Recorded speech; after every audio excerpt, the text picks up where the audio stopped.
അത്യുന്നതങ്ങളിൽ ദൈവത്തിന് മഹത്വം. പരിശുദ്ധനായ ദൈവത്തിൻ്റെ തിരുനാമം മഹത്വപ്പെടുമാറാകട്ടെ. ഇന്ന് യേശു ആര് എന്നുള്ള ബൈബിൾ തിയോളജി വിഷയത്തെക്കുറിച്ച് അതിൻ്റെ ഭാഗമായി യേശുവിൻ്റെ ജനനം എങ്ങനെയായിരുന്നു എന്നുള്ള ആ കാര്യങ്ങളാണ് ചിന്തിക്കുവാനും ധ്യാനിക്കുവാനും പരിശുദ്ധാത്മാവിൽ ആശ്രയിച്ച് ശരണപ്പെടുന്നത്. നിങ്ങളിത് എപ്പോഴും ഞാൻ പറയുന്നത് പോലെ തന്നെ വളരെ ജാഗ്രതയോടെ, വളരെ ശ്രദ്ധയോടെ, വളരെ പ്രാർത്ഥനയോടുകൂടി കേൾക്കണം. ദൈവത്തിൻ്റെ വചനമാണ്. ഈ ദൈവത്തിൻ്റെ വചനം ഗ്രഹിക്കുവാനും അത് പറയുവാനും ഗ്രഹിക്കുവാനുമൊക്കെ പരിശുദ്ധാത്മാവിൻ്റെ സഹായമില്ലാതെ അതിന് കഴിയത്തില്ല. ആകയാൽ നിങ്ങൾ പ്രാർത്ഥനയോടുകൂടി തന്നെ, താല്പര്യത്തോടുകൂടി, ആഗ്രഹത്തോടുകൂടി തന്നെ ദൈവത്തിൻ്റെ വചനം കേൾക്കണം എന്ന് ഒരിക്കൽ കൂടി ഞാൻ നിങ്ങളോട് അപേക്ഷിക്കുന്നു. കർത്താവിൻ്റെ നാമത്തിൽ, യേശുക്രിസ്തുവിൻ്റെ നാമത്തിൽ അപേക്ഷിക്കുന്നു. പിന്നെ ഈ തിരുവചനത്തോട് നിങ്ങൾ നെഗറ്റീവായിട്ട് പ്രതികരിക്കരുത് എന്ന് ഒരിക്കൽ കൂടി അപേക്ഷിക്കുന്നു. പോസിറ്റീവായി തന്നെ പ്രതികരിക്കണം. അത് നിങ്ങളുടെ ജീവിതത്തിന് നന്മയും അനുഗ്രഹത്തിനും കാരണമാകും. നെഗറ്റീവായിട്ട് പ്രതികരിച്ചു കഴിഞ്ഞാൽ നിശ്ചയമായിട്ടും ദൈവവും നെഗറ്റീവായിട്ട് തന്നെയാണ് പ്രതികരിക്കുന്നത്. അത് ദൈവം തന്നെ ഡയറക്റ്റ്ലി പറഞ്ഞിട്ടുള്ള കാര്യമാണ്. എന്നോട് അടുത്ത് വരുന്നവനോട് ഞാൻ അടുത്ത് വരും. എൻ്റെ വചനത്തെ അനുസരിക്കുന്നവനെ, കേൾക്കുന്നവനെ അനുസരിക്കുന്നവനെ ഞാനും ബഹുമാനിക്കുകയും അവനെ സഹായിക്കുകയും ചെയ്യും എന്ന് നിരവധി പ്രാവശ്യം ദൈവവചനത്തിൽ, പഴയ നിയമത്തിലും പുതിയ നിയമത്തിലും നമുക്ക് അനുഭവങ്ങളിലൂടെ, വ്യക്തികളുടെയും സഭകളുടെയും കൂട്ടങ്ങളുടെയും ഒക്കെ അനുഭവത്തിലൂടെ ദൈവവചനത്തിൽ വെച്ചിട്ടുണ്ട്. അതുകൊണ്ട് നിങ്ങൾ നെഗറ്റീവായിട്ട് ഒരിക്കലും ദൈവവചനത്തോട് പ്രതികരിക്കരുത് എന്ന് ദൈവനാമത്തിൽ അപേക്ഷിക്കുന്നു. അപ്പോൾ യേശുക്രിസ്തുവിൻ്റെ ജനനത്തെക്കുറിച്ച് 1500 യേശുക്രിസ്തുവിൻ്റെ ജനനത്തിന് മുൻപേ 2000 മുൻപ്, അതായത് മനുഷ്യവർഗത്തിൻ്റെ 2500 വർഷങ്ങൾക്ക് മുൻപ് മനുഷ്യവർഗത്തിൻ്റെ വീഴ്ച സമയത്ത് തന്നെ, അതായത് മനുഷ്യൻ്റെ വീഴ്ച, പാപം ചെയ്ത് മനുഷ്യൻ ദൈവ സാന്നിധ്യത്തിൽ നിന്നും, ദൈവ ചൈതന്യത്തിൽ നിന്നും, ദൈവിക ജീവനിൽ നിന്നും, ദൈവിക തേജസ്സിൽ നിന്നും അകന്നു പോയ ആ സമയത്ത് തന്നെ ദൈവം പ്രവചിച്ചിരുന്നു. ഈ യേശുക്രിസ്തുവിൻ്റെ ജനനത്തെക്കുറിച്ച് പറഞ്ഞിരുന്നു. ആ പ്രവചനത്തിൻ്റെ നിവൃത്തീകരണം അതിനുശേഷം 2500 വർഷങ്ങൾക്ക് ശേഷം ഇപ്പോൾ ഈ പ്രസൻറ്റ് ടൈമിൽ 2000 വർഷങ്ങൾക്ക് മുൻപേ കർത്താവായ യേശുക്രിസ്തുവിൻ്റെ ജനനത്തിലൂടെ, അതായത് AD 1 അല്ലെങ്കിൽ AD 30, 1 AD 1 തൊട്ട് യേശുക്രിസ്തുവിൻ്റെ ജനനം മുതലാണല്ലോ ADയും BCയുമായിട്ട് വരുന്നത്. അപ്പോൾ AD 30 എന്ന് പറയാം. AD 30 കർത്താവായ യേശുക്രിസ്തു ഈ ഭൂമിയിൽ ജനിക്കുവാൻ തക്കവണ്ണം ഇടയായിത്തീർന്നു. ഇനി ആ ജനനം എപ്രകാരമായിരുന്നു വിശുദ്ധ പുസ്തകത്തിൽ എഴുതിയിട്ടുണ്ട്. ലൂക്കോസ് എഴുതിയ സുവിശേഷം 1-ാം അധ്യായം, അവിടെ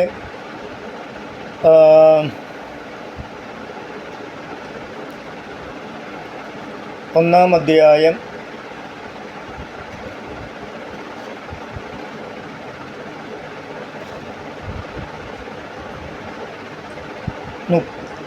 35-ാമത്തെ തിരുവചനം. ആ 35-ാമത്തെ തിരുവചനം ഞാനത് എടുക്കുന്നെന്ന് പറഞ്ഞു കഴിഞ്ഞാൽ 1-ാം അധ്യായം 26 മുതൽ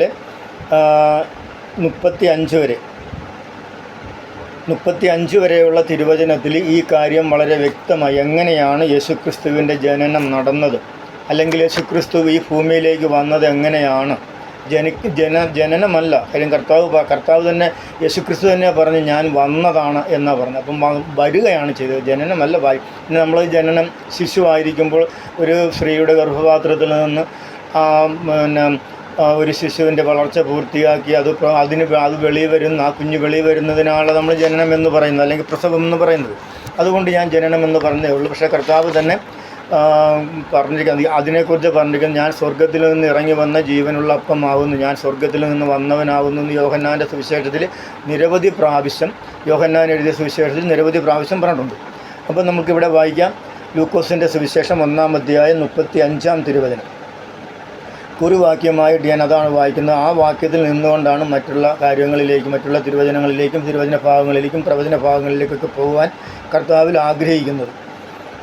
അതിന് ദൂതൻ, പരിശുദ്ധാത്മാവ് നിൻ്റെ മേൽ വരും, അത്യുന്നതൻ്റെ ശക്തി നിൻ്റെ മേൽ നിഴലിടും, ആകയാൽ ഉത്ഭവിക്കുന്ന വിശുദ്ധ പ്രജ ദൈവപുത്രൻ എന്ന് വിളിക്കപ്പെടും. ഒരിക്കൽ കൂടി ഞാൻ ആ വചനം വായിക്കാം. അതിന് ദൂതൻ, പരിശുദ്ധാത്മാവ് നിൻ്റെ മേൽ വരും, അത്യുന്നതൻ്റെ ശക്തി നിൻ്റെ മേൽ നിഴലിടും, ആകയാൽ ഉത്ഭവിക്കുന്ന വിശുദ്ധ പ്രജ ദൈവപുത്രൻ എന്ന് വിളിക്കപ്പെടും. അതായത് ഇവിടെ നമ്മളിപ്പോൾ ഒരു കുഞ്ഞ് ജനിക്കുക എന്ന് പറഞ്ഞു കഴിഞ്ഞാൽ സ്ത്രീയുടെയും പുരുഷൻ്റെയും സാന്നിധ്യം ആവശ്യമാണ് അതിന്. അപ്പോൾ അങ്ങനെയുള്ള സാന്നിധ്യത്തിലാണ് ഒരു കുഞ്ഞിൻ്റെ ജനനം ഉണ്ടാകുന്നത്. എന്നാൽ ഇവിടെ അതിന് വ്യത്യസ്തമായിട്ടുള്ള കാര്യമാണ് ഇവിടെ സംഭവിക്കുന്നത്. കാര്യം ഈ അണ്ഡഘടാകത്ത് മുഴുവൻ ഒരിക്കൽ കാര്യം പ്രപഞ്ചത്തിലൊന്നും ഈ സൃഷ്ടി, അതായത് സ്വർഗ്ഗലോകത്തിലോ ഭൂലോകത്തിലോ പാതാള ലോകത്തിലോ ഇനി മറ്റെന്തെങ്കിലും എവിടെയൊക്കെ എന്തൊക്കെ ഉണ്ടെങ്കിലും അതിലൊന്നും ഒതുങ്ങാത്ത, അതിൻ്റെ എല്ലാം മീതെ വാഴുന്ന, അല്ലെങ്കിൽ അത്രയ്ക്ക് ശക്തനായ ആ ദൈവം ഒരു സ്ത്രീയുടെ ഗർഭപാത്രത്തിലേക്ക് വന്ന് ഒരു എന്താ പറഞ്ഞ ഒരു സംയോജിത അണ്ഡമായി രൂപപ്പെടുക എന്ന് പറഞ്ഞു കഴിഞ്ഞാൽ അത് എത്രമാത്രം നമ്മോടുള്ള കാര്യം. ദൈവത്തിൻ്റെ വചനത്തിൽ പറയുന്നു, തൻ്റെ ഏകജാതനായ പുത്രനെ നൽകുവാൻ തക്കവണ്ണം ദൈവം ലോകത്തെ, അതായത് തൻ്റെ സാദൃശ്യത്തിലും സ്വരൂപത്തിലും സൃഷ്ടിച്ച മനുഷ്യനെ സ്നേഹിച്ചെന്ന് പറഞ്ഞു. അപ്പോൾ ആ സ്നേഹത്തിൻ്റെ ആഴം എത്രമാത്രമുണ്ട്.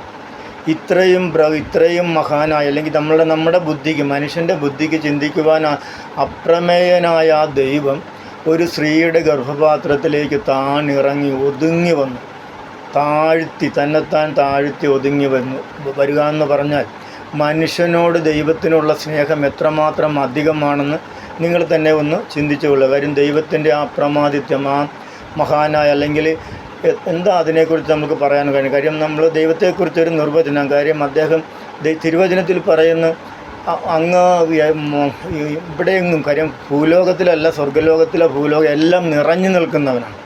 ആ നിറഞ്ഞു നിൽക്കുന്ന ദൈവം ഒരു സ്ത്രീയുടെ ഗർഭപാത്രത്തിലേക്ക് ഇറങ്ങി വരുന്ന ആ താഴ്മ, നമ്മൾ ആ ദൈവസ്നേഹത്തെ, ആ ദൈവിക താഴ്മയെ, ആ ദൈവിക വിനയത്തെ, നമുക്ക് വേണ്ടിയുള്ള ആ കാര്യത്തെ നമ്മൾ ഒരിക്കലും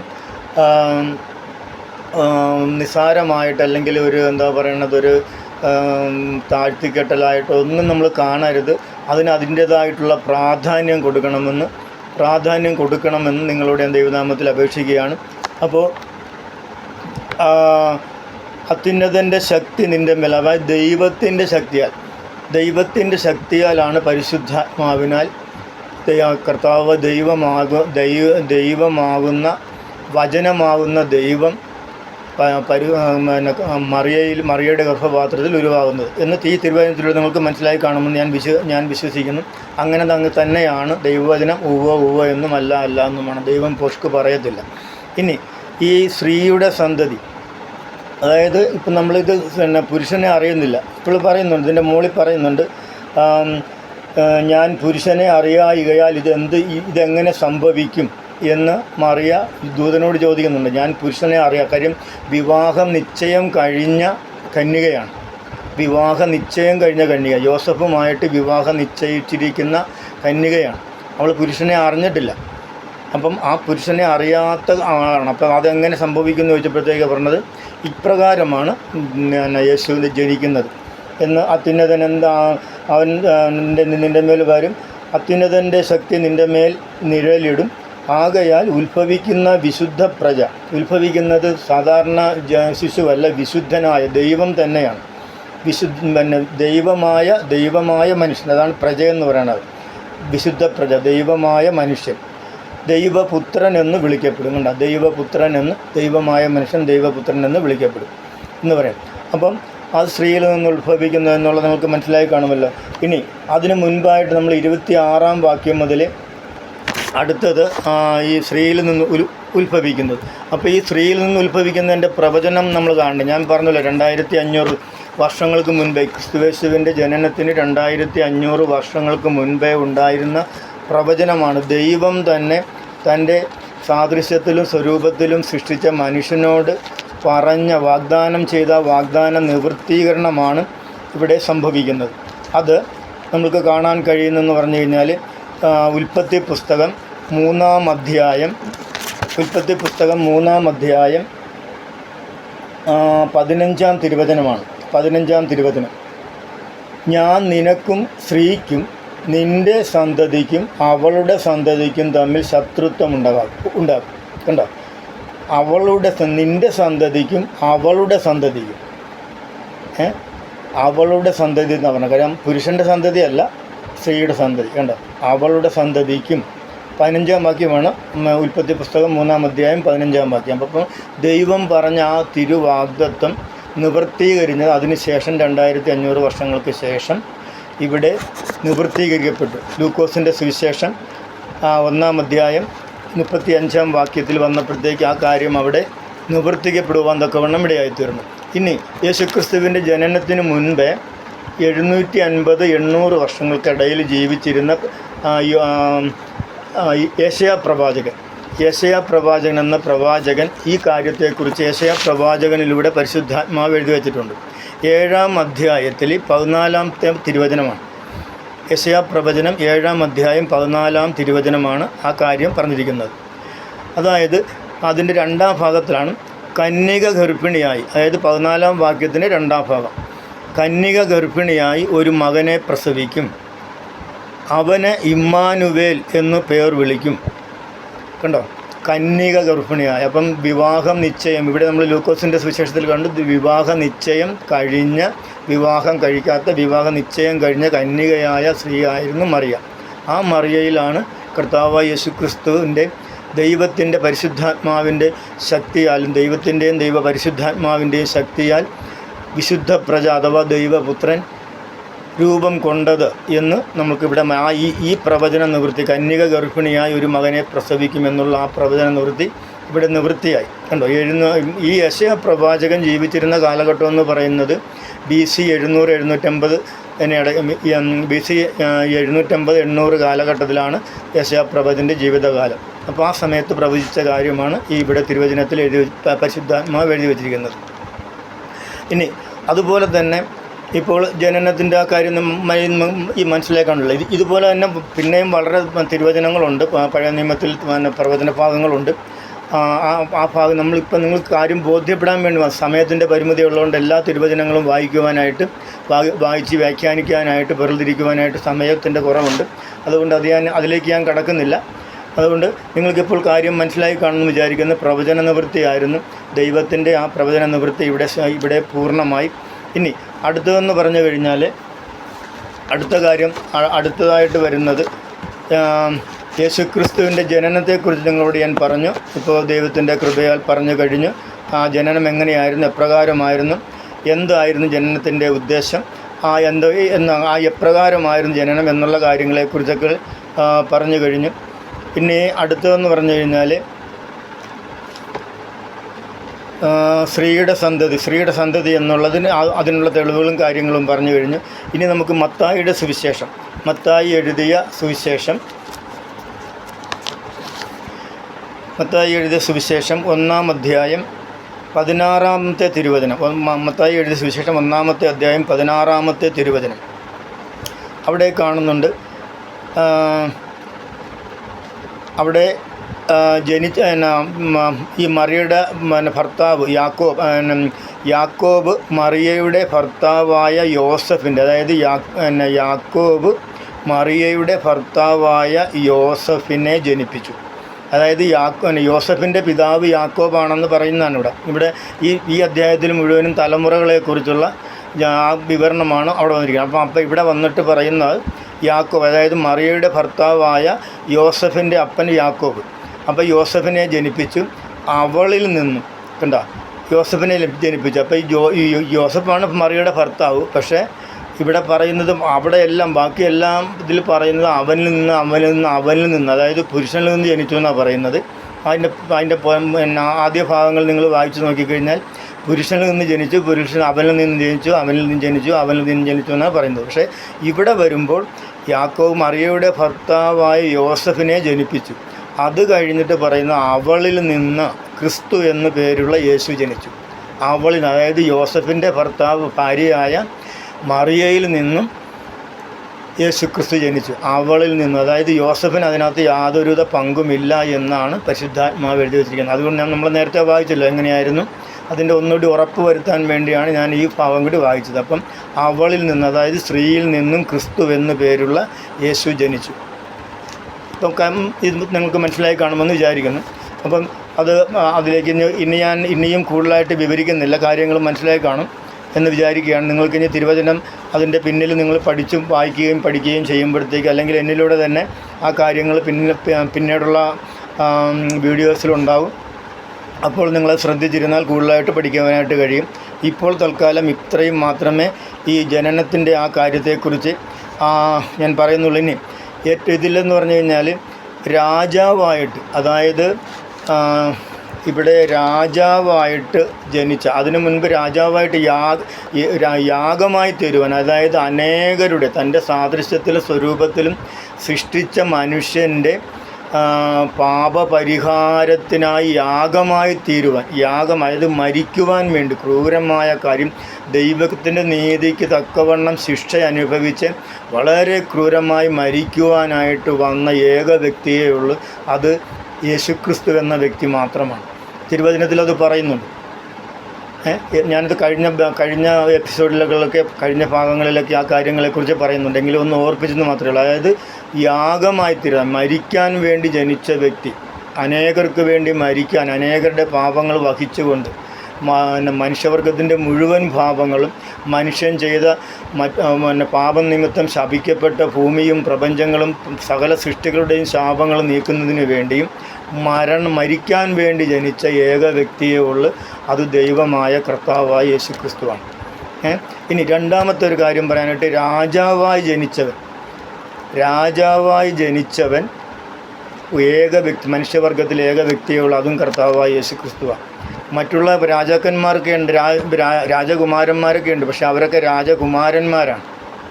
ജനിച്ചപ്പോൾ തന്നെ അവർ രാജാവല്ല, രാജകുമാരന്മാരാണ്. ഇതങ്ങനെയല്ല. യേശുക്രിസ്തു രാജാവായി ജനിച്ചവനാണ്. അത് കൃത്യമായിട്ട് നമുക്ക് അറിയാനായിട്ട് പഴയ നിയമ പ്രവചനങ്ങളുണ്ട്. അതിനു മുൻപേ ആ ജനിച്ചപ്പോൾ തന്നെ ഉള്ള കാര്യങ്ങൾ നമുക്കത് പരിശോധിക്കാം. മത്തായി എഴുതിയ സുവിശേഷം 2-ാം അധ്യായം 1-2 തിരുവചനത്തിൽ, 2-ാം തിരുവചനത്തിലും അതിൻ്റെ താഴത്തേക്കുമുള്ള തിരുവചനങ്ങളിൽ ആ കാര്യം കാണുന്നുണ്ട്. രാജാവായ ക്രിസ്തു, യേശുക്രിസ്തു രാജാവാണ് എന്നുള്ളത്. അതായത് യേശുക്രിസ്തുവിൻ്റെ ജനനം സത്യമാണ് എന്നുള്ളത്, അത് വിശ്വാസയോഗ്യമാണ്, ചരിത്ര സംഭവമാണ് എന്നുള്ളതിൻ്റെ കാരണങ്ങൾ ഇവിടെ കൃത്യമായിട്ട് എഴുതിയിട്ടുണ്ട്. ഹേരോദ രാജാവിൻ്റെ കാലത്ത്, അതായത് ഹേരോദാവ് അവിടെ ഭരിച്ചിരുന്ന ആ കാലത്ത് യേശു യഹൂദ്യയിലെ ബെത്ലഹേമിൽ ജനിച്ച ശേഷം കിഴക്ക് നിന്ന് വിദ്വാൻമാർ യെരുശലേമിലെത്തി. യേശുവിൻ്റെ ജനനശേഷം, അതായത് ഹെരോദ രാജാവിൻ്റെ ഭരണകാലത്തിൽ യേശു ബെത്ലഹേമിൽ ജനിച്ചു എന്ന് പറയുന്നു. എന്നിവിടെ തിരുവചനം പറയുന്നു. അതിനുശേഷം കിഴക്ക് നിന്ന് വിദ്വാൻമാരെന്ന് പറഞ്ഞു കഴിഞ്ഞാൽ അവർ ശാസ്ത്രജ്ഞന്മാരാണ്. അപ്പോൾ ആ വിദ്വാൻമാർ യെരുശലേമിലെത്തി. യഹൂദന്മാരുടെ രാജാവായി പിറന്നവൻ എവിടെ? ഉണ്ടോ?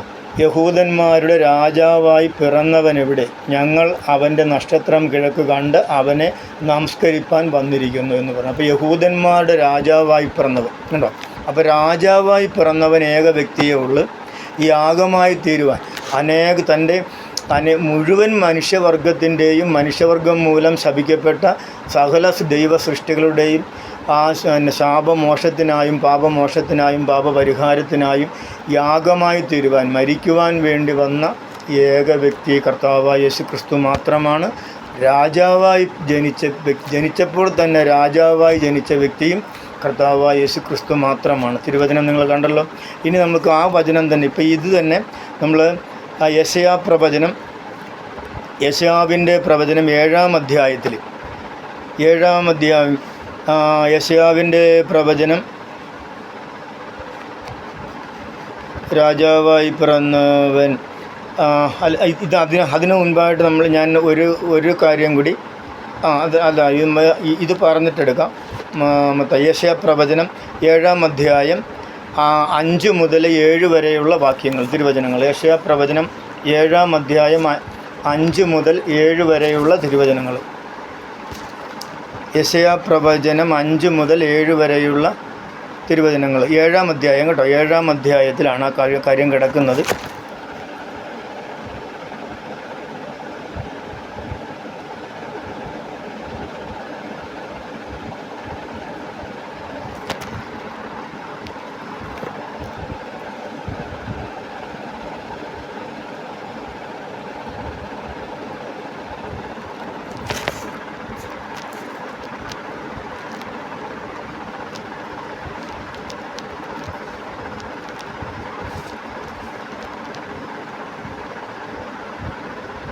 സോറി, അവിടെ ഒരു മിസ്റ്റേക്ക് സംഭവിച്ചിട്ടുണ്ട്. 7-ാം അധ്യായമല്ല, 9-ാം അധ്യായമാണ്. 9-ാം അധ്യായം 6-ാം വാക്യം.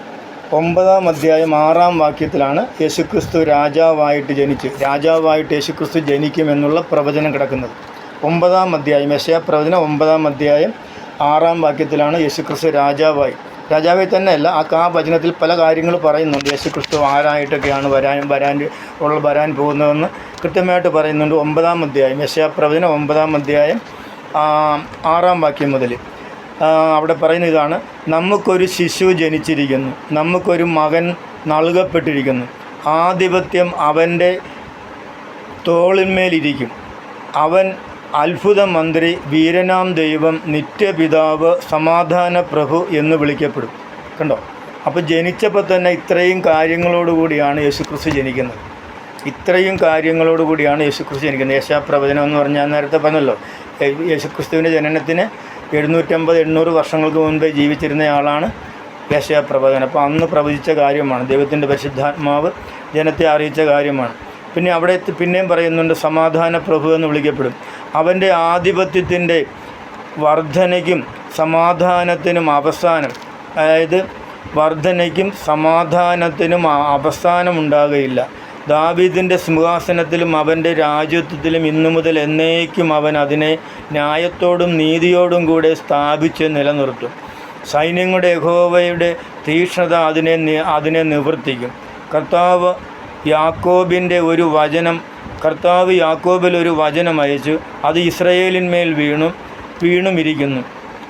അങ്ങനെ ആ തിരുവചനം ഇങ്ങനോട്ട് പോരും. അപ്പോൾ അത് കർത്താവായ യേശുക്രിസ്തുവിനെ കുറിച്ചുള്ള കാര്യം. ആ മന്നത്തിൻ്റെ രാജാവായിട്ട്, അതായത് ജനിച്ചത് തന്നെ രാജാവായിട്ടാണ്. പിന്നെ എന്താണ് ഇവിടെയൊക്കെ പറയുന്നത്? എന്താണ്? ആധിപത്യം അവൻ്റെ തോളിന്മേലിരിക്കും, അവനെ അത്ഭുത മന്ത്രി, വീരനാം ദൈവം, നിത്യപിതാവ്, സമാധാന പ്രഭു. ഇതൊക്കെ കർത്താവായ യേശുക്രിസ്തുവിൻ്റെ പേരുകൾ തന്നെയാണ്. ആ പേരുകളുടെ ഇതിലാണ് ഇത് മലയാളി വിരിച്ച് പറഞ്ഞിരിക്കുന്നത്. അപ്പോൾ ഇതൊക്കെ ഇങ്ങനെയെല്ലാം ജനിച്ച ഏക വ്യക്തിയേ ഉള്ളൂ, കർത്താവായ യേശുക്രിസ്തു മാത്രമേ ഉള്ളൂ. അപ്പോൾ അത് യേശുക്രിസ്തുവിൻ്റെ ജനനത്തെക്കുറിച്ച് നിങ്ങൾക്കൊന്നുകൂടി ഒരു കൃത്യത കിട്ടാൻ വേണ്ടി പറഞ്ഞതെന്ന് മാത്രം. പഠിക്കാൻ വേണ്ടി യേശുക്രിസ്തുവിനെ അറിയുക എന്നുള്ളതാണ് നമ്മുടെ ചിന്താവിഷയം, മെയിനായിട്ട് ചിന്താവിഷയം. അതിൽ 5-ാമത്തെ ഭാഗമാണ്, ആ വിഷയത്തോടുള്ള ബന്ധത്തിൽ 5-ാമത്തെ ഭാഗമാണിത്. അപ്പോൾ യേശുക്രിസ്തുവിനെ അറിയുക എന്നുള്ള അതിനോടുള്ള ബന്ധത്തിൽ യേശുക്രിസ്തുവിൻ്റെ ജനനം എപ്രകാരമായിരുന്നു, യേശുക്രിസ്തു ആരായിരുന്നു, യേശുക്രിസ്തു ജനിച്ചപ്പോൾ തന്നെ ആരായിരുന്നു, അവൻ എന്തിനു വേണ്ടിയാണ് ജനിച്ചത് എന്നുള്ള കാര്യങ്ങളെക്കുറിച്ച് ഇത്രയും കാര്യങ്ങൾ നമ്മൾ ചിന്തിച്ചു കഴിഞ്ഞു. തിരുവചന ഭാഗങ്ങൾ നമ്മൾ ചിന്തിച്ചു കഴിഞ്ഞു. ഈ പറഞ്ഞ തിരുവചന ഭാഗങ്ങളൊക്കെ നിങ്ങൾ എടുത്ത് നന്നായിട്ട് വായിക്കുകയും നന്നായിട്ട് മനസ്സിരുത്തി ചിന്തിക്കുകയൊക്കെ വേണം. ഇവിടെ 11-ാം അധ്യായം യശയ്യാ പ്രവചനം 11-ാം അധ്യായം 1-ാം വാക്യത്തിലും അതുതന്നെ ആവർത്തിക്കുന്നുണ്ട്. കർത്താവായ യേശുക്രിസ്തുവിനെ കുറിച്ചാണ് അവിടെ പറയുന്നത്. എന്നാൽ ഇശായിയുടെ കുറ്റിയിൽ നിന്നും ഒരു മുള പൊട്ടി പുറപ്പെടും, അവൻ്റെ തോളിൽ നിന്നുള്ള, അവൻ്റെ വേരുകളിൽ നിന്നുള്ള ഒരു കൊമ്പ് ഫലം കായ്ക്കും, അവൻ്റെ മേൽ യഹോവയുടെ ആത്മാവ് ആവസിക്കും, ജ്ഞാനത്തിൻ്റെയും വിവേകത്തിൻ്റെയും ആത്മാവ്, ആലോചനയുടെയും ബലത്തിൻ്റെയും ആത്മാവ്, പരിജ്ഞാനത്തിൻ്റെയും യഹോവ ഭക്തിയുടെയും ആത്മാവ് തന്നെ. അപ്പോൾ ഈ ആത്മാവാണ് കർത്താവായ യേശുക്രിസ്തുവിൻ്റെ ജലസ്നാന സമയത്തിന് സ്വർഗം തുറക്കുകയും പരിശുദ്ധാത്മാവ് പ്രാപന്ന രൂപത്തിൽ യേശുക്രിസ്തുവിലേക്ക് ഇറങ്ങി വന്ന് ഈ പറഞ്ഞ കാര്യങ്ങളെല്ലാം അവിടെ നിവൃത്തീകരിച്ചു. ഈ വചനം അവിടെ നിവൃത്തീകരിച്ചു. യേശുക്രിസ്തുവിൻ്റെ യോഹന്നാൻ സ്നാപകനാൽ യേശുക്രിസ്തു സ്നാനപ്പെട്ടപ്പോഴത്തേക്ക് സ്വർഗം തുറക്കുകയും ഇവൻ എൻ്റെ പ്രിയപുത്രൻ, ഇവനിൽ ഞാൻ പ്രസാദിച്ചിരിക്കുന്നെന്ന് ദൈവത്തിൻ്റെ അരുളപ്പാടുണ്ടാകുകയും അപ്പോൾ പരിശുദ്ധാത്മാവ് സ്വർഗത്തിൽ നിന്ന് പ്രാവെന്നതുപോലെ ഇറങ്ങി വന്ന് യേശുക്രിസ്തുവിൽ ആവസിക്കുകയും ചെയ്തു എന്ന് കാണുവാൻ കഴിയും. നമ്മൾ സുവിശേഷത്തിൽ അതുണ്ട്. ഇന്ന് ഞാൻ കഴിഞ്ഞ എപ്പിസോഡിലൊക്കെ ആ കാര്യങ്ങൾ പറഞ്ഞിരുന്നു. അപ്പം ഈ തിരുവചനമാണ് അവിടെ നിവൃത്തിയായത്. അത് യെശയ്യാ പ്രവചനം 11-ാം അധ്യായം 1 മുതൽ 1, 2, 3 വാക്യങ്ങളുടെ പ്രവചന നിവൃത്തിയായിരുന്നു അവിടെ സംഭവിച്ചത്. അപ്പോൾ ഈ അപ്പോൾ ഇവിടെ പറഞ്ഞല്ലോ, കണ്ടോ, ഇവിടെയും പറയുന്നത് യേശുക്രിസ്തു ആരായിരുന്നു? രാജാവാണ്, നിത്യപിതാവ്, നിത്യരാജാവാണ്, ആധിപത്യം അവൻ്റെ മേലിരിക്കുന്നതാണ്. അപ്പം രാജാവായി ജനിച്ചവൻ, മന്ത്രിയായി ജനിച്ചവൻ, നിത്യദൈവമായി ജനിച്ചവൻ തന്നെ, അപ്പം മനുഷ്യനായ ദൈവം എന്നൊക്കെയുള്ള കാര്യങ്ങളാണ് ഇപ്പോൾ ഇവിടെ. അപ്പം ജനനത്തെക്കുറിച്ചുള്ള കാര്യങ്ങൾ കുറച്ചുകൂടി നിങ്ങൾക്ക് ബോധ്യമായി കാണണമെന്ന് ഞാൻ വിചാരിക്കുന്നു. ഇനി നമുക്ക് മത്തായിയുടെ സുവിശേഷം 2-ാം അധ്യായത്തിലേക്ക് പോകാം. മത്തായിയുടെ സുവിശേഷം 2-ാം അധ്യായത്തിൽ അവിടെ നമ്മൾ നേരത്തെ 1, 2 വാക്യങ്ങൾ വായിച്ചിരുന്നു. അത് കഴിഞ്ഞതിന് ശേഷം ഇങ്ങോട്ട്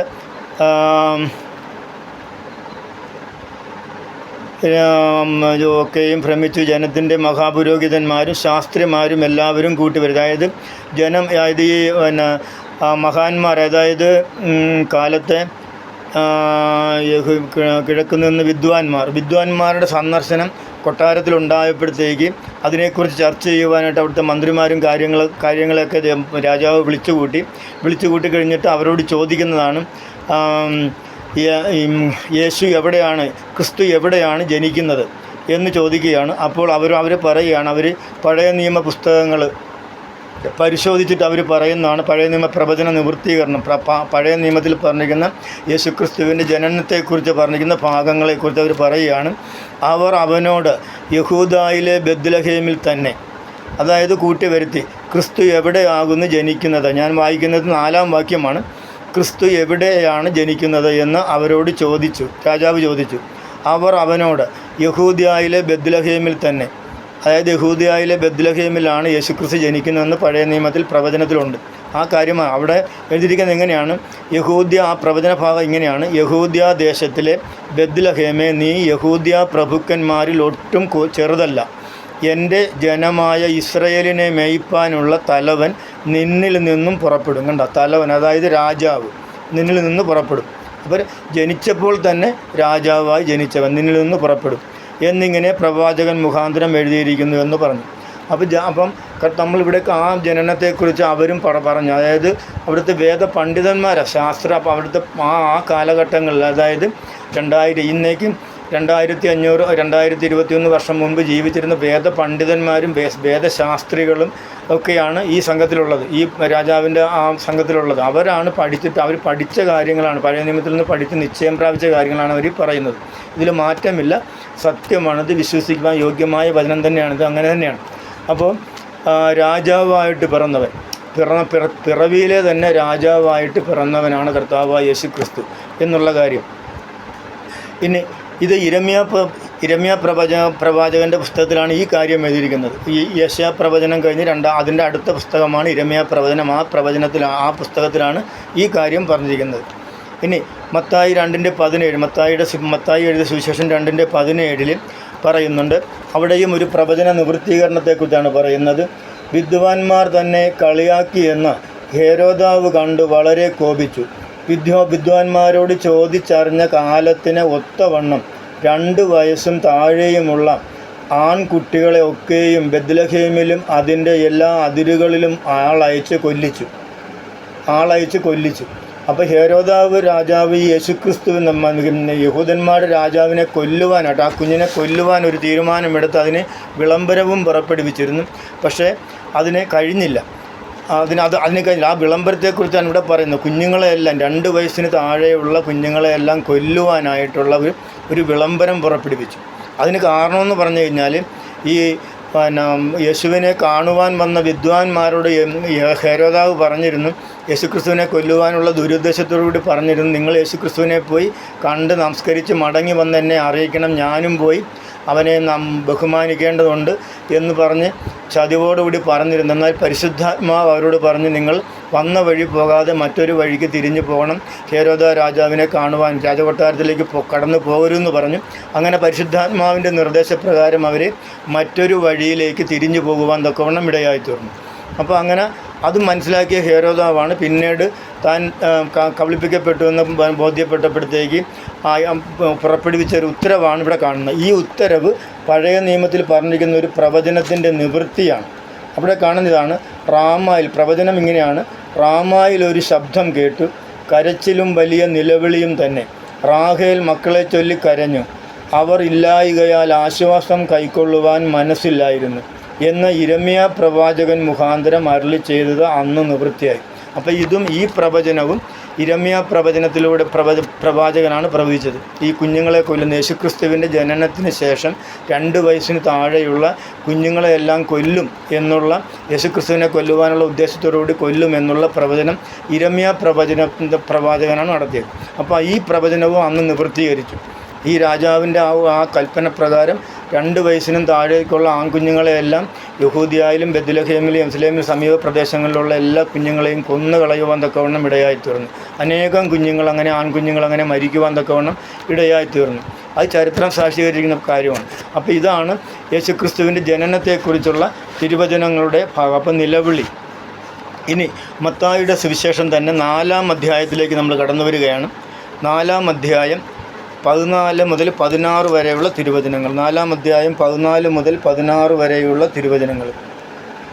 16 വരെയുള്ള തിരുവചനങ്ങൾ. അവിടെയും ഒരു പ്രവചനമാണ്, പ്രവചന നിവൃത്തീകരണമാണ് കാണുന്നത്. സെബുലൂൻ ദേശവും നഫ്താലി ദേശവും കടൽക്കരയിലും യോർദാൻ അക്കരെയുമുള്ള നാടും ജാതികളുടെ ഗലീലായും ഇങ്ങനെ ഇരുളിലിരിക്കുന്ന ജനം വലിയൊരു വെളിച്ചം കണ്ടു. മരണത്തിൻ്റെ ദേശത്തിലും നിഴലിലും ഇരിക്കുന്നവർക്ക് പ്രകാശം ഉദിച്ചു. നമ്മൾ നേരത്തെ യെശയ്യാ പ്രവചനത്തിൽ നിന്നുള്ള കാര്യം വായിച്ചല്ലോ, അവിടെ ഈ കാര്യം പറഞ്ഞിട്ടുണ്ട്. മരണനിഴലിൽ ഇരുന്നവർക്ക് ഒരു അത്ഭുത പ്രകാശം ഉദിച്ചു എന്നുള്ള കാര്യം അവിടെ ആ പ്രവചനത്തിൻ്റെ നിവൃത്തീകരണമാണ്. അതായത് യെശയ്യാ പ്രവചനത്തിൽ പറഞ്ഞിരിക്കുന്ന പ്രവചനത്തിൻ്റെ നിവൃത്തീകരണമാണ് ഇവിടെ സംഭവിച്ചത്. അതുകൊണ്ടാണ് ആ പ്രവചന ഭാഗം ഇവിടെ എടുത്ത് കോട്ടിയിരിക്കുന്നത്. സെബുലൂൻ ദേശം, ഇവിടെ അത് അങ്ങനെ തന്നെയാണ് യെശയ്യാ പ്രവചനത്തിൽ പറഞ്ഞിരിക്കുന്നത്. സെബുലൂൻ ദേശവും നഫ്താലി ദേശവും കടൽക്കരയിലെ യോർദാൻ അക്കരെയുള്ള നാടും ജാതികളുടെ ഗലീലയും ഇങ്ങനെ ഇരുട്ടിലിരുന്ന ജനം വലിയൊരു വെളിച്ചം കണ്ടു. മരണത്തിൻ്റെ ദേശത്തിലും നിഴലിലും ഇരുന്നവർക്ക് പ്രകാശമുദിച്ചു എന്ന് യെശയ്യാ പ്രവാചകൻ മുഖാന്തരം അരുളി ചെയ്തതിന് നിവൃത്തിയാകുവാൻ ഇടവന്നു. അപ്പോൾ അങ്ങനെ ആ പ്രവചനവും അവിടെ യേശുക്രിസ്തുവിൻ്റെ ആ ജനനത്തോടുള്ള ബന്ധത്തിൽ നിറവേറപ്പെടുവാനായിട്ട് ഇടയായിത്തീർന്നു. അപ്പോൾ നമ്മളിവിടെ യേശുക്രിസ്തുവിൻ്റെ ജനനത്തെക്കുറിച്ച് ഉള്ള കാര്യങ്ങൾ കൃത്യമായിട്ട് പറഞ്ഞു കഴിഞ്ഞു. തിരുവചനത്തിൻ്റെ ആധികാരികതയിൽ മുഴുവൻ തിരുവചനവും ഞാൻ വായിച്ചിട്ടില്ല. ഇനി നിങ്ങൾക്ക് അതിന് നിങ്ങൾ ദൈവത്തിൻ്റെ പരിശുദ്ധാത്മാവിൽ ആ തിരുവചനം നിങ്ങൾ വായിക്കുമ്പോൾ നിങ്ങൾക്ക് അതിൻ്റെ മറ്റുള്ള ഭാഗങ്ങൾ കിട്ടും. അതല്ലെങ്കിൽ ഞാൻ തന്നെ പല പ്രാവശ്യങ്ങളായിട്ട് ഇനിയും ഇപ്പോൾ കഴിഞ്ഞ എപ്പിസോഡുകളിലൊക്കെ അതുകൊണ്ട് ഇനിയും തുടർന്നും കർത്താവായ യേശുക്രിസ്തുവിൻ്റെ ജനനത്തെക്കുറിച്ച് സന്ദർഭവശാൽ ഉള്ള കാര്യങ്ങൾ വരുമ്പോഴത്തേക്ക് ആ വിഷയങ്ങളെക്കുറിച്ച് ഈ യേശുക്രിസ്തുവിൻ്റെ ജനനത്തെക്കുറിച്ചുള്ള അധികമായിട്ടുള്ള തിരുവചനങ്ങളെ എടുത്ത് കോട്ട് ചെയ്ത് അത് അന്നേരം ഓരോ വിഷയവും സംസാരിക്കുന്നതാണ്. അപ്പോൾ നിങ്ങൾ ചെയ്യേണ്ടത് ഈ വീഡിയോസ്, ഈ ദൈവവചനത്തിൻ്റെ ശുശ്രൂഷ നിങ്ങൾ കണ്ടിന്യൂ ചെയ്യുക. കേൾക്കുന്നവർ കണ്ടിന്യൂ ചെയ്ത് കേൾക്കുക. അതുപോലെ തന്നെ ദൈവവചനത്തോട് നെഗറ്റീവായിട്ട് ഒരിക്കലും പ്രതികരിക്കരുത്, പോസിറ്റീവായിട്ട് തന്നെ പ്രതികരിക്കണം. ദൈവവചനം ഇത് ദൈവത്തിൻ്റെ വചനമാണ്. ഞാൻ വെറും മീഡിയേറ്റർ മാത്രമാണ്. ദൈവത്തിനും നിങ്ങൾക്കും ഇടയിൽ നിൽക്കുന്ന മീഡിയേറ്റർ മാത്രമാണ്. ദൈവമാണ് ഇതിനെല്ലാത്തിൻ്റെയും കാരണഭൂതൻ ദൈവമാണ്, ഉത്തരവാദി ദൈവമാണ്. ദൈവത്തിൻ്റെ ആത്മാവാണ് ഇതെല്ലാം ചെയ്യുന്നതും ചെയ്യിപ്പിക്കുന്നതും പ്രവർത്തിക്കുന്നതും എല്ലാം ഇച്ഛിക്കുന്നതും എല്ലാം ദൈവത്തിൻ്റെ ആത്മാവാണ് ചെയ്യുന്നത്. അത് കൃപായുഗത്തിൽ കർത്താവായ യേശുക്രിസ്തുവിൻ്റെ സ്വർഗാരോഹണ ശേഷം കർത്താവായ യേശുക്രിസ്തുവിൻ്റെ മധ്യസ്ഥതയാൽ പിതാവായ ദൈവം ഈ ഭൂമിയിലേക്ക് അയച്ച പരിശുദ്ധാത്മാവാണ്. തൻ്റെ ദാസന്മാരിലൂടെ ദൈവം തിരഞ്ഞെടുത്ത തൻ്റെ ദാസന്മാരായ, തൻ്റെ അഭിഷിക്തന്മാരായ, തൻ്റെ സ്ഥാനാപതികളായ, തൻ്റെ പുരുഷന്മാർ, ദൈവപുരുഷന്മാരായ ഞങ്ങളെപ്പോലെ ഉള്ളവരുടെ ഉപയോഗിച്ചുകൊണ്ട് അദ്ദേഹം പ്രവർത്തിക്കുന്നെന്ന് മാത്രമേ ഉള്ളൂ. പരിശുദ്ധാത്മാവ് പ്രവർത്തിക്കുന്നെന്ന് മാത്രമേ ഉള്ളൂ. ഞങ്ങളൊക്കെ എല്ലാവരും, ഞാനും എന്നെപ്പോലെയുള്ള ദൈവപുരുഷന്മാരെല്ലാവരും മീഡിയേറ്ററുകളാണ്. അതുകൊണ്ട് നിങ്ങൾ ഈ ദൈവത്തിൻ്റെ വചനമായിട്ട് തന്നെ നിങ്ങൾ സ്വീകരിക്കണം. നിശ്ചയമായിട്ട് അത് നിങ്ങളുടെ ജീവിതത്തിൽ അനുഗ്രഹത്തിന് കാരണമാകും, പ്രതിഫലത്തിന് കാരണമാകും, നന്മയ്ക്ക് കാരണമാകും. നമ്മൾ ഈ ഭൂമിയിലെ കാര്യം ഞാൻ ഒരിക്കൽ കൂടി വീണ്ടും ഈ വീഡിയോയിൽ ആവർത്തിക്കുകയാണ്. ഈ പറയുന്ന കാര്യങ്ങളൊന്നും, എന്നിലൂടെ പറയുന്ന കാര്യങ്ങളൊന്നും ഈ ഭൂമിയിലെ കാര്യങ്ങൾക്ക് വേണ്ടിയുള്ളതല്ല. അതൊക്കെ നിന്നു പോകുന്നതാണ്. ഒരു വെള്ളത്തിലെ കുമളയുടെ ആയുസ്സേ ഉള്ളൂ. ഒരു മനുഷ്യൻ്റെ ആയുസ്സെന്ന് പറഞ്ഞു കഴിഞ്ഞാൽ, ഈ ഭൂമിയുടെ ആയുസ്സെന്ന് പറഞ്ഞാൽ വെള്ളത്തിൻ്റെ കുമളയുടെ ആയുസ്സേ ഉള്ളൂ. 4 വിരൽ നീളമാണ് ഒരു മനുഷ്യൻ്റെ ആയുസ്സെന്ന് പറഞ്ഞാൽ. ദൈവവചനം പറയും 4 വിരൽ നീളം മാത്രം. അത്രയും ചുരുങ്ങിയ കാലഘട്ടം മാത്രമാണ് നമ്മൾ ഈ ഭൂമിയിൽ ജീവിച്ചിരിക്കുന്നത്. അതുകൊണ്ട് തന്നെ ഈ ഭൂമിയിലുള്ള കാര്യങ്ങളല്ല ദൈവവചനത്തിന് പ്രാധാന്യം കൊടുത്തിരിക്കുന്നത്. ദൈവവചനത്തിന് പ്രാധാന്യം കൊടുത്തിരിക്കുന്നത് സ്വർഗത്തിൽ ദൈവത്തോടു കൂടെയുള്ള വാസത്തിനാണ്. അതിനുവേണ്ടിയുള്ള ഒരുക്കത്തിന് വേണ്ടിയുള്ള സമയമാണ് ഈ ഭൂമിയിലെ 70 അല്ലെങ്കിൽ ഏറിയാൽ 80 വർഷം ആയുസ്. ഒരു മനുഷ്യൻ്റെ ആയുസ് ഇപ്പോഴുള്ള നിലവിലുള്ള ഈ കൃപായുഗത്തിലുള്ള ആയുസിൻ്റെ കാര്യം ഞാൻ പറഞ്ഞത് 70 അല്ലെങ്കിൽ 80 വർഷം. അപ്പോൾ ഈ ആയുസ്സിൽ നമ്മൾ ദൈവത്തോടു കൂടെ വസിക്കാനുള്ള ഒരുക്കമാണ്. മണവാട്ടി വിവാഹത്തിന് പോകുന്ന മണവാട്ടി ഒരുങ്ങുന്നില്ല എന്ന് പറഞ്ഞതുപോലെ തന്നെ നമ്മൾ ഒരുങ്ങുന്ന സമയമാണ് ഈ 70 വർഷം അല്ലെങ്കിൽ 80 വർഷം. ദൈവരാജ്യത്തിലേക്ക് കടന്നു ചെല്ലുവാനായിട്ട് നമ്മൾ ഈ ഭൂമിയിൽ ഒരുക്കപ്പെടുന്ന ദിവസമാണ്. ദൈവത്തിൻ്റെ പരിശുദ്ധാത്മാവിനാൽ നമ്മൾ ഒരുക്കപ്പെടുന്ന ദിവസമാണ്. ഒരുക്കപ്പെടുന്ന അവസ്ഥയാണ് ഈ 70 അല്ലെങ്കിൽ 80 വർഷം. അതുകൊണ്ട് നിശ്ചയമായിട്ടും ഈ ഭൂമിയിലെ കാര്യങ്ങളല്ല നമ്മുടെ ഈ ഭൂമിയിലെ കാര്യങ്ങൾ ജഡത്തിൻ്റെ കാര്യങ്ങൾക്ക്. ജഡത്തിന് വേണ്ടിയല്ല ഞാനീ പറയുന്നത്. ഈ ജഡത്തെ ജഡത്തിൻ്റെ ഉള്ളിൽ വസിക്കുന്ന, ഈ ജഡമാവുന്ന വസ്ത്രത്തിനുള്ളിൽ വസിക്കുന്ന യഥാർത്ഥ മനുഷ്യൻ ആയ നിങ്ങൾക്ക് ഓരോരുത്തർക്കും വേണ്ടിയാണ് ഞാൻ ഈ സംസാരിക്കുന്നത്, ദൈവം സംസാരിക്കുന്നത്. ഈ യഥാർത്ഥ മനുഷ്യൻ്റെ ഉടുപ്പാണ് ഈ ജഡമെന്ന് പറയുന്നത്. ഈ ശരീരമെന്ന് പറയുന്നത് നമ്മുടെ അകത്തെ മനുഷ്യൻ്റെ ഉടുപ്പാണ്. ഈ ഉടുപ്പ് ഊരി മാറ്റിയിട്ടാണ് നമ്മൾ സ്വർഗത്തിലേക്ക് പോകുന്നത്. കാര്യം ജഡരക്തങ്ങൾ ദൈവരാജ്യം അവകാശമാക്കുകയില്ല. ജഡരക്തങ്ങൾക്ക് ദൈവരാജ്യം അവകാശമാക്കുവാൻ കഴിയത്തില്ല. നമ്മൾ ഈ ഉടുപ്പ് ഊരി മാറ്റുമ്പോൾ നമ്മുടെ ശരീരം കാണുന്നത് പോലെ തന്നെ ഈ ജഡം ഊരി മാറ്റുമ്പോൾ നമ്മുടെ മനുഷ്യൻ വെളിപ്പെടും. നമ്മുടെ യഥാർത്ഥ മനുഷ്യൻ വെളിപ്പെടും. രൂപാന്തരം പ്രാപിക്കും. മരിച്ചവരും രൂപാന്തരം പ്രാപിക്കും. ജീവനോടെ ഇരിക്കുന്നവരും രൂപാന്തരം പ്രാപിക്കും ദൈവത്തിൻ്റെ വചനത്താൽ, ദൈവത്തിൻ്റെ വരവിങ്കൽ. അപ്പോൾ അതുകൊണ്ട് നിത്യതയെക്കുറിച്ച്, നിത്യജീവനെക്കുറിച്ച്, നിത്യതയിൽ പിതാവായ ദൈവത്തോട് ഇമ്മാനുവേൽ ദൈവം നമ്മോടുകൂടെ എന്നുള്ള ആ അവസ്ഥയ്ക്ക് വേണ്ടിയുള്ള കാര്യങ്ങളാണ് ദൈവം എന്നിലൂടെ ഈ സംസാരിക്കുന്നത് മുഴുവൻ. ഈ ഭൂമിയിലെ കാര്യങ്ങൾ അതിനുണ്ട്. കാര്യം ജഡം നമുക്ക് ആവശ്യമാണ്. കാര്യം ഈ ശരീരം ദൈവത്തിൻ്റെ ആത്മാവ് വസിക്കുന്ന ആലയമാണ്. അപ്പോൾ ഈ ശരീരത്തിന് വേണ്ടുന്ന കാര്യങ്ങൾ അത് ദൈവം നമുക്ക് തരും. അതിനുള്ള എല്ലാ കാര്യങ്ങളും ദൈവം നമുക്ക് ചെയ്തു തരും.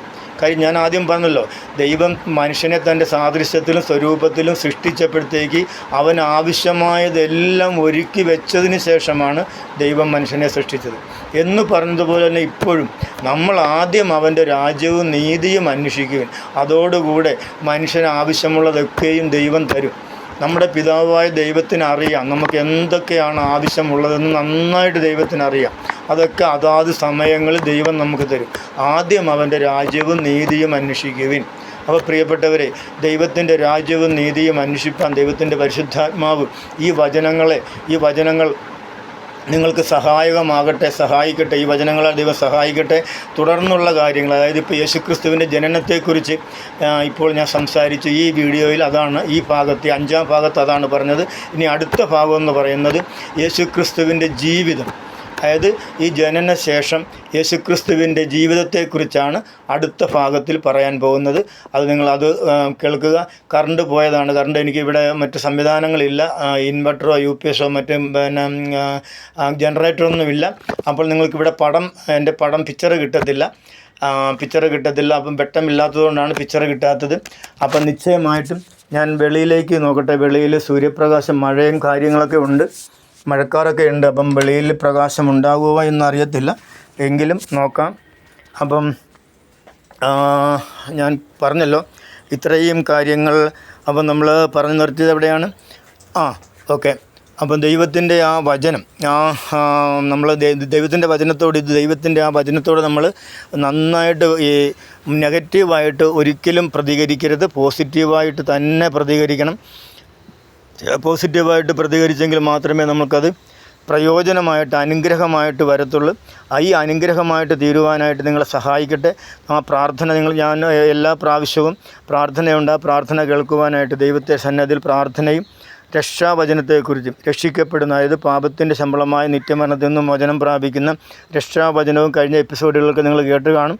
നിങ്ങൾ രക്ഷിക്കപ്പെട്ടില്ല എങ്കിൽ ആ വചനത്തെ ഏറ്റുപറഞ്ഞ് വിശ്വസിച്ച പ്രാർത്ഥന ഏറ്റുചൊല്ലി വിശ്വാസപൂർവ്വം നിങ്ങൾ രക്ഷിക്കപ്പെട്ടില്ല എങ്കിൽ ആ ഭാഗം ഒന്നുകൂടി കണ്ടിട്ട് നിങ്ങളെ തന്നെ സമർപ്പിച്ച് കർത്താവായ യേശു ക്രിസ്തുവിനെ ഹൃദയത്തിൽ സ്വീകരിച്ച് രക്ഷിക്കപ്പെടണം. പാപത്തിന് ശമ്പളമായ നിത്യമരണത്തിൽ നിങ്ങൾ മോചനം പ്രാപിക്കണം. അപ്പോൾ നാളെ അടുത്ത വീഡിയോ, അതായത് കർത്താവായ യേശു ക്രിസ്തുവിൻ്റെ ജീവിതത്തെക്കുറിച്ചുള്ളതാണ് അടുത്ത വീഡിയോ. യേശുക്രിസ്തു ആര് എന്നുള്ള വിഷയത്തോടുള്ള ബന്ധത്തിൽ 6ാമത്തെ വീഡിയോ വരുന്നത് യേശുക്രിസ്തുവിൻ്റെ ജീവിതം എന്നുള്ള വിഷയത്തെക്കുറിച്ചാണ്. അപ്പോൾ നമുക്ക് നാളെ കാണാം. ദൈവമായ കർത്താവ് ഈ വചനങ്ങളാൽ നിങ്ങളെ അനുഗ്രഹിക്കട്ടെ, സഹായിക്കട്ടെ. പാപത്തെക്കുറിച്ചും നീതിയെക്കുറിച്ചും ന്യായവിധിയെക്കുറിച്ചും ബോധ്യം വരുന്ന പരിശുദ്ധാത്മാവ് നിങ്ങൾക്ക് നിത്യജീവൻ പ്രദാനം ചെയ്യുവാൻ ഈ വചനങ്ങൾ ഇടയാക്കി തീർക്കട്ടെ. ഫലദായകമായ ക്രിസ്തീയ ജീവൻ നയിപ്പാൻ നിങ്ങളെ ദൈവം സഹായിക്കട്ടെ എന്നുള്ള ആത്മാർത്ഥമായ പ്രാർത്ഥനയോടുകൂടി ഈ തിരുവചന ശുശ്രൂഷയെ, ഈ തിരുവചന സന്ദേശത്തെ ഇവിടെ ഞാൻ അവസാനിപ്പിക്കുന്നു. അപ്പോൾ നമുക്ക് നാളെ കാണുന്നവരെയും ദൈവത്തിൻ്റെ കൃപ നിങ്ങളോട് കൂടെ ഇരിക്കട്ടെ. ദൈവം സഹായിക്കട്ടെ, അനുഗ്രഹിക്കട്ടെ. അത്യുന്നതങ്ങളിൽ ദൈവത്തിന് മഹത്വം, മഹത്വം, മഹത്വം. മാറാനാഥ, മാറാനാഥ, മാറാനാഥ. കർത്താവായ യേശുവേ, വേഗം വരണമേ.